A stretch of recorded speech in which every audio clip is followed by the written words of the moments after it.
It's hump day. We are halfway through the week. Welcome into First Take. Thank you for hanging with us. Ja Rule will stop by the show a little later. Looking forward to that. As always, Skip Bayless, Stephen A. Smith in Philly. I'm Molly Karam. And gentlemen, I must say, you both are looking exceptionally clean today. I like the looks.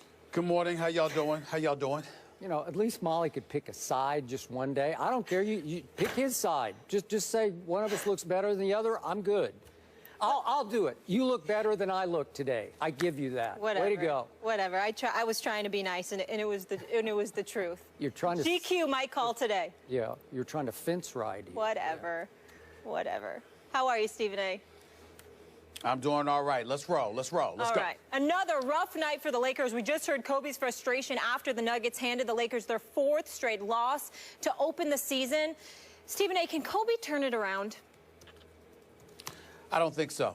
I mean, I think that he can turn some of his shooting woes around, but he's not going to turn around the fate of the Los Angeles Lakers. This is simply not a good basketball team. You've got a mixture of young and old with parts that don't match in a Western Conference that's just so pristine, so big time that the Lakers entered this season irrelevant before a game even began. That's just really the reality of the situation. We're looking at Kobe Bryant right now. Obviously, he's not impressive. Another night where he struggled shooting from the field for the most part.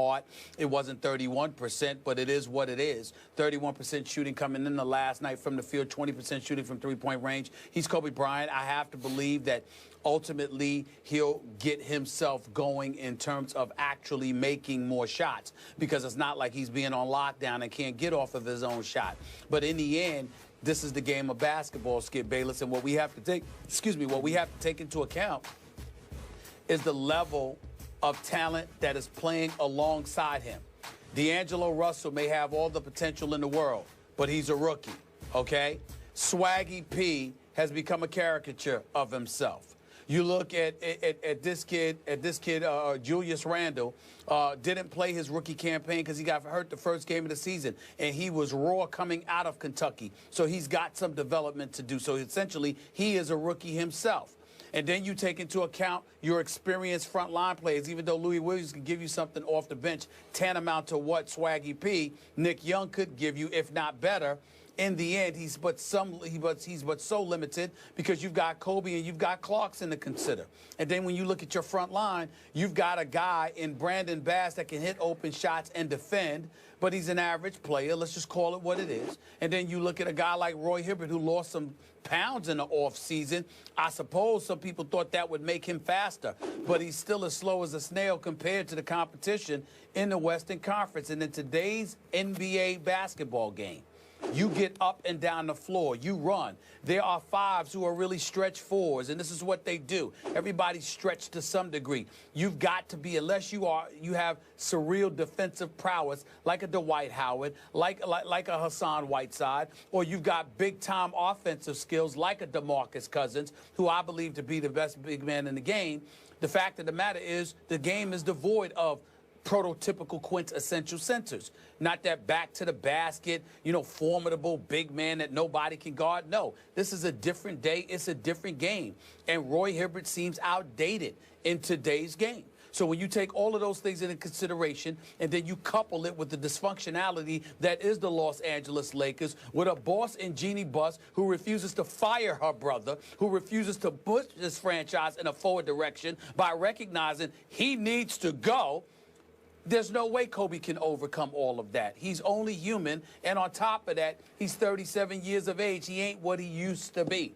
He's not the young lion that can carry this franchise on his back anymore. And that's the reality of the situation. So I think he can get his shot going, but it really, really doesn't matter.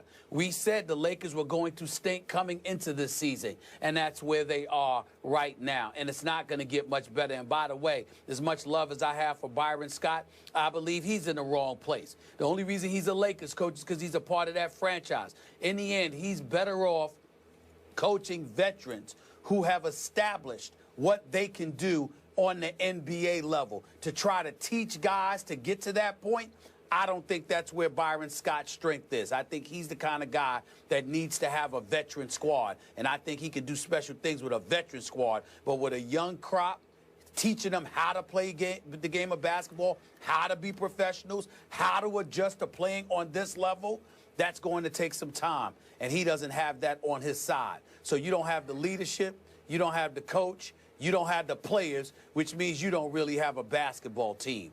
They just call them the Lakers. Okay, but for the sake of this question that I find pretty distasteful because it's very difficult to deal with, because I know you're a Kobe fan, and believe me, I am too. Yes. I don't want to talk about lack of supporting cast. I don't want to talk about Byron Scott. I don't want to throw Jim under the bus again and again. We know all that. We get all that. This is about Kobe, and I think I hear you saying that you're at least seeing the beginning of the end of Kobe Bryant. Is that fair to say this morning? Well, I think it's fair to say because he refuses to leave the Lakers, Skip, which is why I brought all of those other things up. If he was playing on a quality basketball team with quality players, I think that this is nothing more than a shooting slump.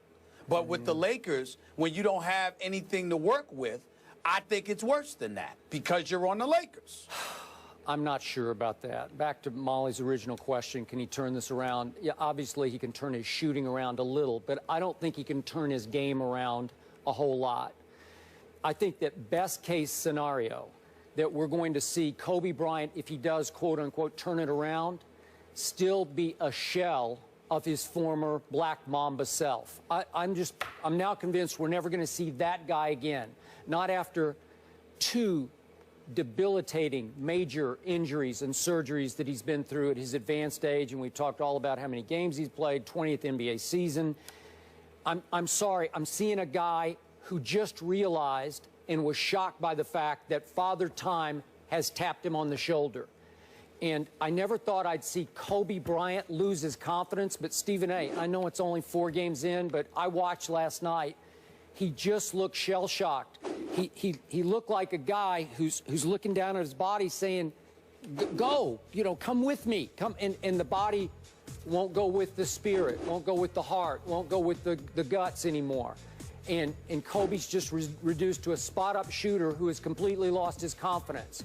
Do you realize that last night, Kobe Bean Bryant shot 3 air balls? 3. He shot 2 air balls on 3-point shots and 1 on a mid-range jump shot. How embarrassing, how humiliating was that for one of the all-time greatest players? I think we both agree he's in our top 10 all-time.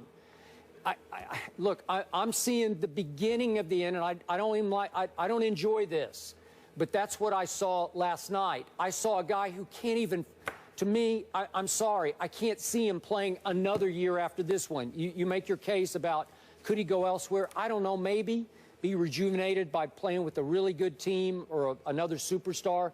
I hope you're right about that.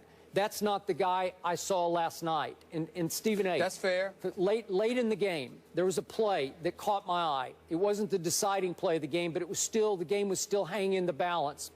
It was 2:18 left. Gallinari had the basketball over on the wing, and somebody came to pick for him, and he waved off the screen. Like, I don't need the screen. I got Kobe on me. I don't need you to pick Kobe. I can take Kobe. And I thought it was a little bit of a cheap foul. Kobe sort of bodied him, held him a little bit, but I wouldn't have called the foul, but Gallinari went up and banked it in. 3-point play, and that was the final nail in that coffin. That was the end of that game. So they lost to Denver at home. And I do, like you keep saying, D'Angelo's got talent and he's got future and potential, blah, blah, blah. I don't see it. That was not the second pick in the draft. So to your point, the bigger picture, look, like you said, they had bigger plans. They had a plan A to get a big man, and they didn't get a big man. The plan B should have been to take Jahlil Okafor with the second pick in the draft. I think it would have helped things. Yep. It would have sped your recovery a little bit. We've already seen nice flashes from Jahlil with the Sixers. He can play. I don't know if D'Angelo can play. Do you realize he doesn't play in the fourth quarter? He played 0 minutes in the fourth quarter last night, matched up against a Moutier, who didn't have a great game, but he had 12 points and 10 assists. He's better than D'Angelo Russell. D'Angelo's averaging in the fourth quarter 2.8 minutes through the first 4 games. So Byron's just saying, you're not ready for prime time, young man. You know, I'm going to keep you over here by me until you learn the game. And if you want to make the point, he will learn it. I'm sorry, I didn't see it at Ohio State. Didn't see it in the NCAA postseason. I don't see it now. Not the second pick in the draft.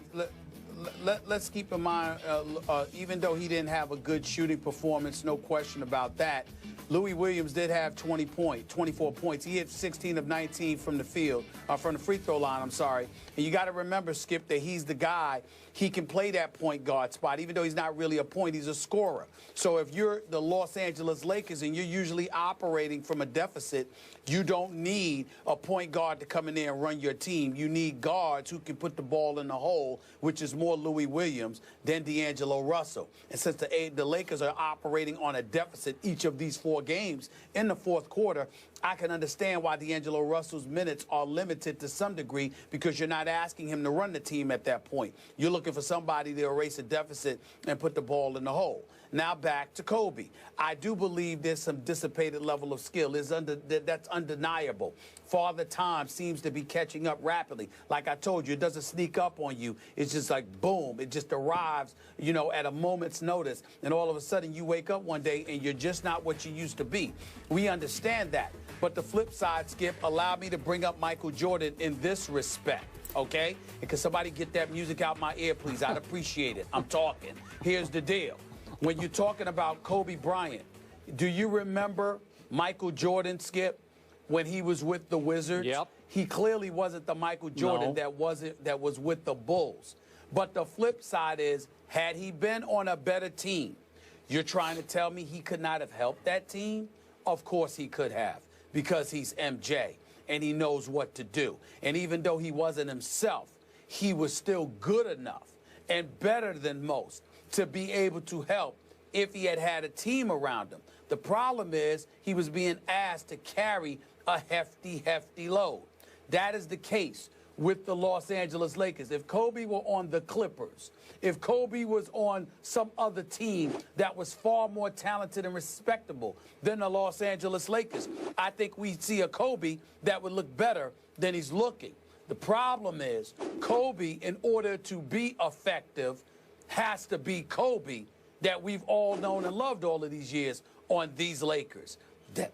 That is where your problem lies. He doesn't have guys around him, Skip, and therefore Father Time is going to really pummel him quicker than expected because of this team that he is playing with. It's a damn shame what the Los Angeles Lakers have done to him over the last 3 to 4 years of his career. It's a disgrace. I think the whole thing is a shame, and I apologize to you. We got to get some better music. We got to get your kind of music for our B-roll music. You should I'm not interested in music when I'm talking. Okay, I got it. I'm not interested in music when I'm talking. We got it. All right, we'll leave it there. The Lakers play at the Barclays Center on Friday against the Nets. On to another struggle.